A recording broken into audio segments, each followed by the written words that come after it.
بسم اللہ الرحمن الرحیم۔ السلام علیکم۔ آج حضرت عمر بن عبدالعزیز رحمۃ اللہ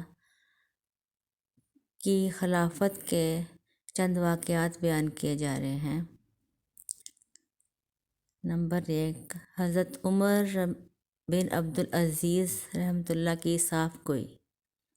خلیفہ ولید اول نے قصد کیا کہ اپنے بھائی سلیمان کو ولی عہدی سے معزول کر کے اپنے بیٹے کو ولی عہد بنا دے۔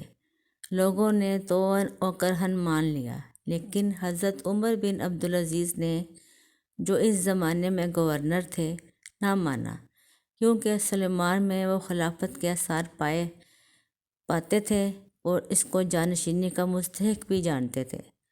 ولید صرف محبت پدری کے غرض سے اپنے بیٹے کو ولی عہد بنانا چاہتا تھا، حالانکہ سوائے بیٹا ہونے کے اس میں اور کوئی وصف نہ تھا۔ ولید نے ناراض ہو کر عمر بن عبدالعزیز کو قید کر دیا، لیکن انہوں نے اپنی حریت و آزادی اور حق گوئی اور صاف بیانی کے مقابلے میں عہدہ اور قید کی کچھ پرواہ نہ کی۔ 3 برس کے بعد آخر کسی نے ولید سے سفارش کرا کر رہا کرا دیا، لیکن وہ اپنی بات پر، جس کو وہ ملک اور مسلمانوں کے لیے بہتر سمجھتے رہے، برابر اڑے رہے۔ بادشاہ خزانے کا مالک نہیں بلکہ امین ہے۔ حضرت عمر بن عبدالعزیز کی زوجہ محترمہ کو ان کے والد خلیفہ عبد الملک بن مروان نے ایک بیش قیمت گوہر دیا تھا۔ عمر بن عبدالعزیز جب امیر المومنین ہوئے تو انہوں نے فرمایا، اپنا تمام زیور بیت المال میں داخل کر دو، ورنہ میں تم سے الگ ہو جاؤں گا، کیونکہ میں گوارا نہیں کہ تم اور تمہارے زیور جو رایا کے روپے سے بنے ہیں اور میں ایک گھر میں رہ سکیں۔ وہ بھی نیک بخت بی بی تھیں۔ انہوں نے اپنا سارا زیور بیت المال میں جمع کر دیا۔ عمر بن عبدالعزیز رحمۃ اللہ کے بعد جب یزید بن عبد الملک بادشاہ ہوا تو اس نے اپنی بہن یعنی آپ کی زوجہ محترمہ سے کہا، آپ چاہیں تو اپنا زیور واپس لے سکتی ہیں۔ انہوں نے فرمایا، جو چیز اپنی خوشی سے میں نے ان کی حیات میں داخل خزانہ کر چکی ہوں، اب ان کے بعد واپس لے کر کیا کروں گی؟ عمر بن عبدالعزیز کے صاحبزادے کہتے ہیں کہ مجھ سے ابو جعفر منصور خلیفہ دوم عباسیہ نے پوچھا، تمہارے والد کی کیا آمدنی تھی؟ کہا، کل 400 دینار۔ یہ آمدنی آہستہ آہستہ کم ہو رہی تھی، اگر وہ اور زندہ رہتے تو اور بھی کم ہو جاتی۔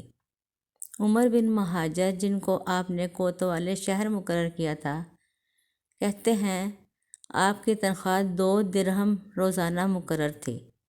آپ کا چراغ دان 3 لکڑیوں کو کھڑا کر کے اس پر مٹی رکھ کر بنایا جاتا تھا۔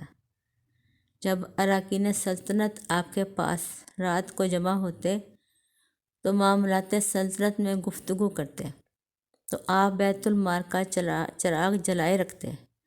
جب دربار برخاست ہو جاتا تو اس کو گل کر کے اپنا چراغ جلا لیتے۔ جب آپ خلیفہ ہوئے تو آپ نے گھر کے اخراجات کم کر دیے۔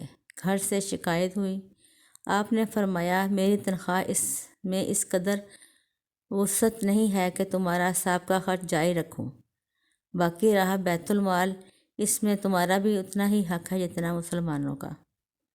ایک دن بنو مروان یعنی شاہی خاندان کے لوگ آپ کی رشتہ برادری والے آپ کے مکان پر آئے، آپ کے بیٹے سے ملے اور کہا، خلیفہ سے جا کر کہو، آپ سے پہلے جس قدر خلفاء ہوئے سب ہمارے لیے عطیات اور جاگیریں مخصوص کرتے رہے ہیں، آپ نے ہم پر تمام چیزیں حرام کر دیں، کیا بوجہ قربت بھی ہمیں کچھ حق نہیں پہنچتا؟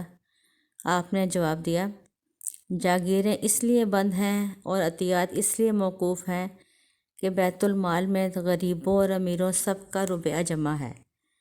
تمہیں جاگیریں دے دوں اور روپیہ تمہارے عیش و عشرت کے لیے وظیفوں کی صورت میں بانٹ دوں، تو یتیموں، بیواؤں، مسکینوں اور حقداروں کو کیا دوں، اور خداوند کریم کی نافرمانی کر کے قیامت کے عذاب سے کس طرح نجات حاصل کروں؟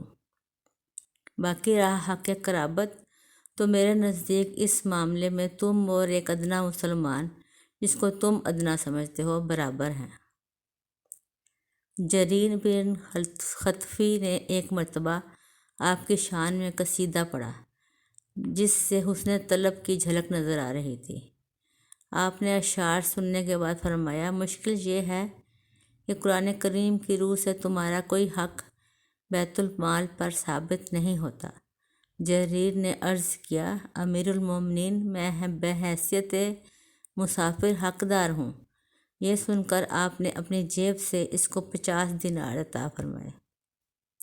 بنی مروان چونکہ آپ سے ناراض رہتے تھے، اس لیے کہ آپ نے وہ تمام روپیہ جو سالانہ وظیفوں اور مختلف بے محل عطیات میں انہیں ملتا تھا موقوف کر دیا تھا۔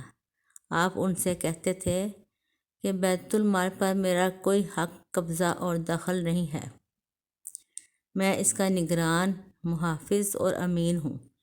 یہ غریبوں اور یتیموں کا مال ہے، یہ عطیات کی صورت میں تقسیم نہیں ہوتا، بلکہ بنی امیہ نے جو مال غصب کیا ہوا تھا وہ بھی آپ نے واپس لے کر بیت المال میں داخل کرایا۔ بنی امیہ نے خطبوں میں حضرت علی کرم اللہ وجہ کی شان میں بے ادبی کرتے تھے، آپ نے سختی کے ساتھ اس کی ممانعت کر دی۔ بنو امیہ اس بات سے برا مناتے تھے، آخر انہوں نے اس نیک نہاد خلیفہ کے جس کے عہد خلافت کو خلافت راشدہ میں تقسیم کیا جاتا ہے، جن کے انتقال پر حضرت خواجہ حسن بصری رحمۃ اللہ نے فرمایا تھا، آج دنیا کا سب سے بہتر آدمی اٹھ گیا، قتل کی سازش کی اور ایک غلام کو زہر خورانی پر آمادہ کیا۔ مدت خلافت 2 سال 5 ماہ سے زیادہ نہ تھی۔ انتقال سے بیشتر آپ نے اس غلام کو اپنے پاس بلایا جس نے آپ کو بنی امیہ کی تحریک سے زہر دیا تھا، فرمایا، تو نے مجھے زہر دے دیا، آخر کس طمع نے تجھے اس فعل پر برافختہ کیا؟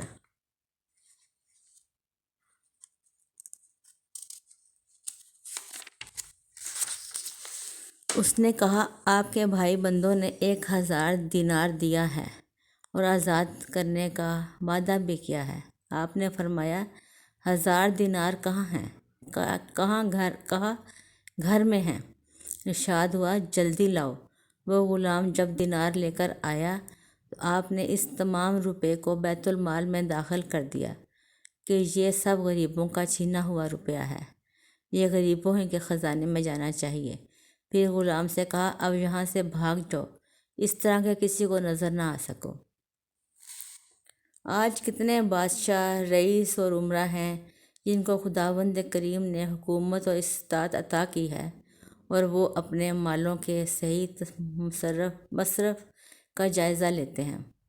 کتنے بادشاہ ہیں جو حضرت عمر بن عبدالعزیز رحمۃ اللہ کی طرح مخلوق کی گاڑی کمائی کا روپیہ مخلوق خدا کی فلاح و بہبود ہی میں صرف کرتے ہیں اور آپ صرف گزارا ہی لیتے ہیں۔ کتنے ہیں جو ایک ایک خال کے بدلے سمرقند و بخارا کے پروانے لکھ رہے ہیں، اور کتنے ہیں جن کی غلط بخشیوں نے مسلمانوں کو اپاہج، عیش پرست اور خدا جانے کیا کیا کچھ بنا دیا ہے۔